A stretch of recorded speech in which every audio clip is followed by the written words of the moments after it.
Se você se envolve nas áreas de engenharia elétrica, eletrônica ou controle e automação, o conceito de controle por realimentação é uma trivialidade já para você.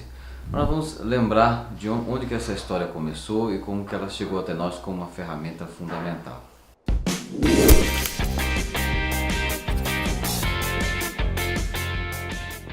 Dentro da indústria de produção em série, o controle por realimentação é bastante óbvio. Você precisa posicionar os objetos que estão sendo trabalhados, então você precisa medir a posição para garantir que ela está correta, então você tem a realimentação da posição. Na indústria de alimentos, quando você está preparando alguma coisa numa panela industrial, num tanque industrial, é preciso medir se a temperatura, pressão e pH estão coerentes ou corretos com aquilo que você está preparando, então é preciso ficar sendo ajustados. Isso é uma realimentação a partir de sensores.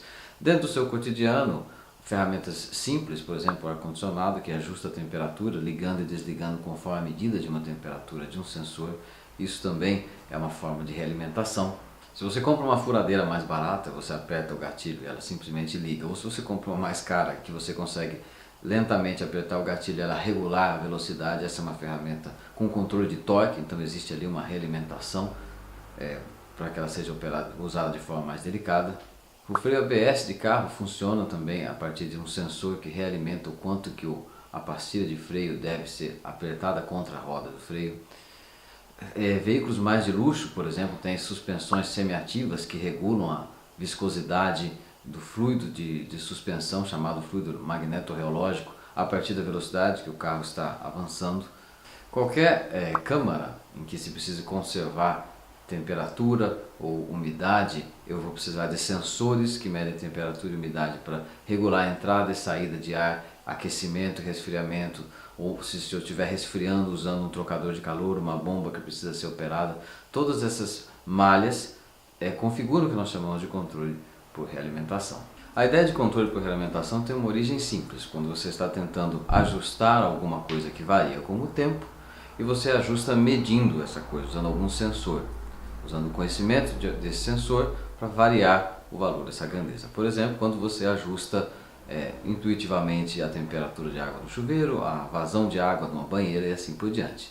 Quando nós colocamos um equipamento, uma máquina, um instrumento automático para fazer isso, sem intervenção humana, nós chamamos de controle por realimentação, em inglês feedback control. Eu vou tentar abordar a história dessa ideia ou dessa solução a partir de 3 pontos fundamentais na história da ciência e da engenharia. Talvez a primeira ocasião documentada e amplamente conhecida de uso da ideia do controle de realimentação é no contexto de relógios, da medição de hora, dos relógios d'água, ou clepsidras, como nós falamos, da expressão em grego para ladrão de água. O relógio d'água, para funcionar bem, mesmo os primeiros, eles precisavam de um controle de vazão, precisava que a água vazasse de forma uniforme. Imagine que você fosse medir o tempo através do fluxo de água da mesma forma que faz com uma ampulheta, o relógio de areia. Se você tem um tanque de água despejando água num outro tanque, você está medindo o tempo de uma certa forma, só que o seu recipiente é a sua unidade de tempo. Porém, você deve notar que valores intermediários dessa unidade de tempo não são tão fáceis, porque a água não fluirá com a taxa constante. Se você imaginar, ou se você lembrar lá, quando você equacionou alguma vez na vida, a velocidade da água que sai da base de um tanque, ela varia com o nível do tanque, não é? Faça a conservação de energia, você vai ver que sem atritos isso é raiz quadrada de 2 vezes a gravidade vezes o nível do tanque. Então, a solução do relógio d'água é de alguma forma regularizar essa vazão, para que ela não tenha esse termo variável com o nível do tanque ou que se considere um reservatório de água muito grande. Então, várias pessoas tiveram soluções como essa. Boa parte delas estão no contexto mais amplo científico do período helenístico, do governo da dinastia ptolomaica, em geral em torno de Alexandria. Nós estamos no caso do relógio d'água, o mais conhecido de primeira invenção é o relógio de Ctesíbios, que também residia em Alexandria por volta do século III a.C. Você tem a ilustração do relógio, ele funciona em que o fluxo d'água é depositado em câmaras que vão fazendo girar algum tipo de engrenagem que faz girar um outro mecanismo indicador de tempo através de um ponteiro.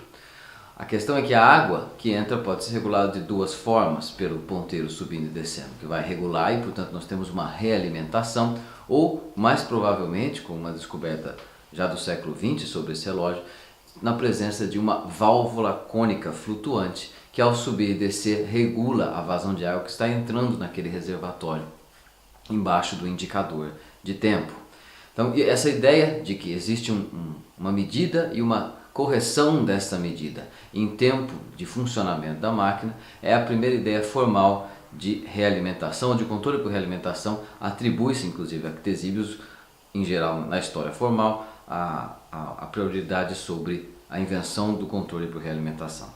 A partir daí, uma série de relógios da água foram desenvolvidos com mecanismos parecidos, adaptados ou melhorados, inclusive com o mecanismo mostrador de horas podendo indicar a passagem de horas, emitindo algum som, batendo alguma coisa, ou até coisas muito sofisticadas. Se você pesquisar sobre um relógio chamado relógio de Gaza, ele foi, aparentemente, embora não haja registro da sua construção, existem descrições de que era uma coisa muito fenomenal, em que apareciam emblemas e personagens míticos ao longo da passagem das horas. Esse conhecimento foi preservado em grande parte nos governos islâmicos do norte da África e da Espanha, quando invadida pelo governo islâmico.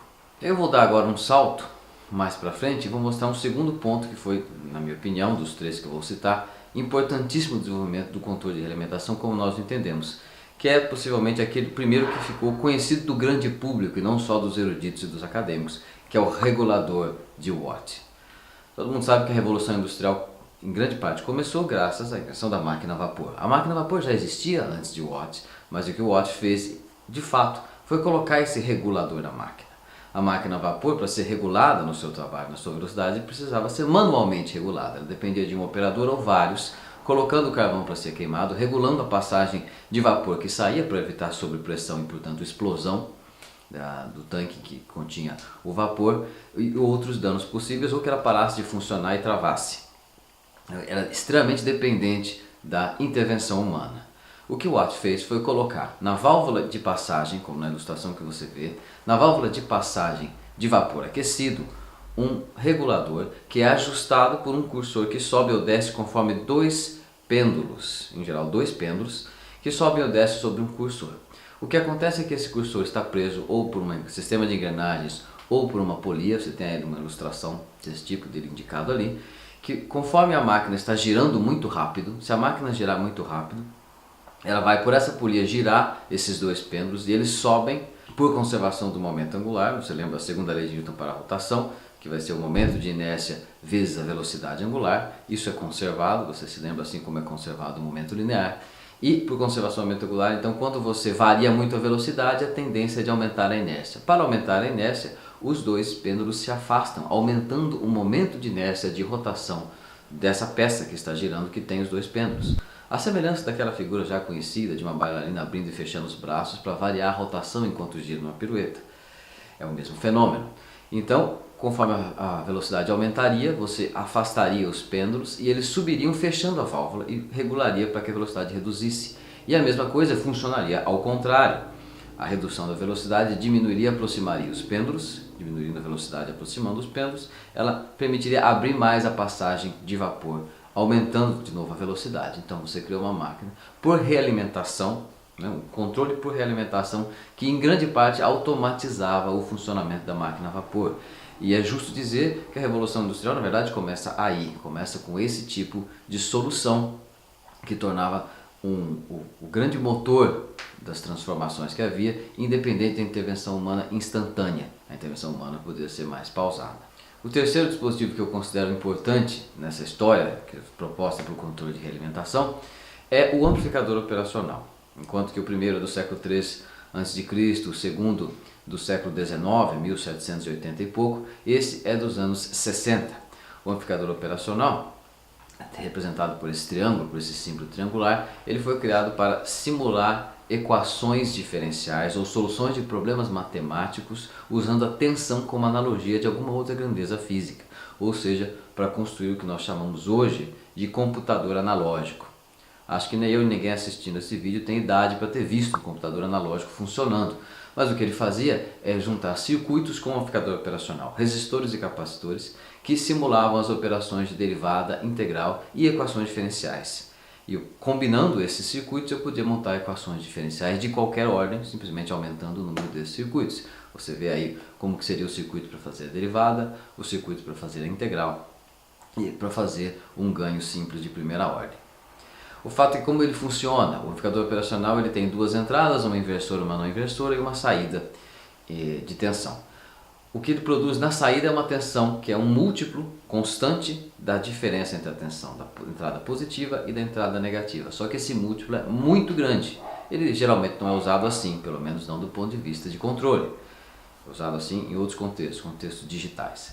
Quando você, de outra forma, toma a saída e conecta de novo na entrada inversora, chamada entrada negativa, aí você tem o que nós chamamos de realimentação negativa e por controle então a saída fica estabilizada em uma forma particular de solução e a saída de tensão será alguma operação matemática da entrada. Porque se você olhar aí, com o A fica muito grande, quando você faz a realimentação de entrada e saída, na prática o que acontece é que as tensões entre as entradas mais e menos ficam quase iguais e você praticamente não tem corrente de entrada no amplificador operacional. Ele é construído internamente de uma forma bastante complicada, você pode ver o circuito, dentro dele qualquer amplificador operacional típico é uma quantidade grande de amplificadores combinados à base de transistores. Você talvez já tenha usado vários, o mais bem sucedido talvez da história da eletrônica é o 741, que foi usado em umas infinitas soluções e até para montar algumas operações matemáticas analógicas. Originalmente, quando toda a teoria do controle começou a ser usada na prática ou desenvolvida em paralelo com a prática, era com esse tipo de circuito que se fazia a realimentação e que se faziam os controladores analógicos. Perceba a sutileza. A furadeira azul tem um controle de torque e a laranja não. Se você gostou desse assunto e gostaria de vê-lo aprofundado, pode comentar, curtir ou se inscrever no nosso canal. Muito obrigado pela atenção.